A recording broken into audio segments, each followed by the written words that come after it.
Sir, Jimmy Lai was convicted today in Hong Kong. Do you have any reactions? I feel so badly. I spoke to President Xi about it, and I asked to consider his release. He's not well. He's an older man, and he's not well. So I did put that request out. We'll see what happens. Okay? Yeah, please, Katie. A question about Ukraine. Now that the meetings in Berlin have wrapped up with Zelensky, is there a timetable for going to Moscow? Is a delegation going?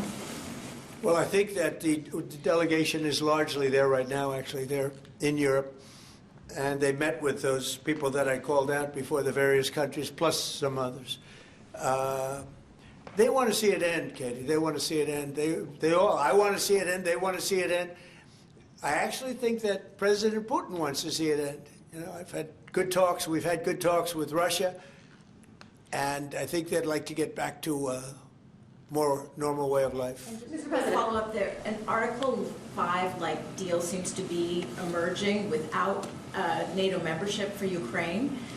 If such a security guarantee is offered, what incentive is there for Ukraine to give up any sort of territory?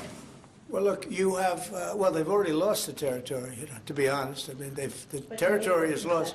But in terms of security guarantee, we're working with Europe on it. Europe would be a big part of that.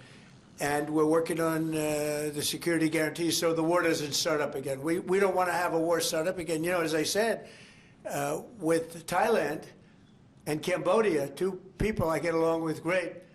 And I dealt with them, and I called them, and I said, look, fellas, you got to relax. You got to take it easy. They lost.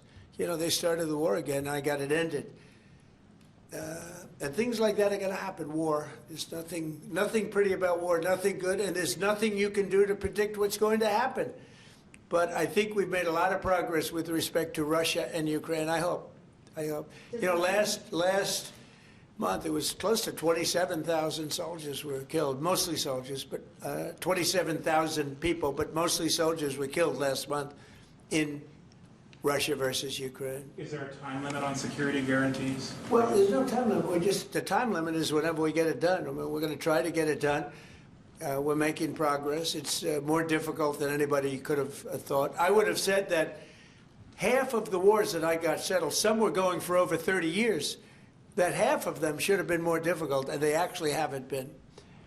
There's a lot of dislike between the two leaders, you know that, and so it probably makes it a little bit tough. Have you spoken directly to Putin? Have you recently spoken directly to Putin? Yeah, I have. On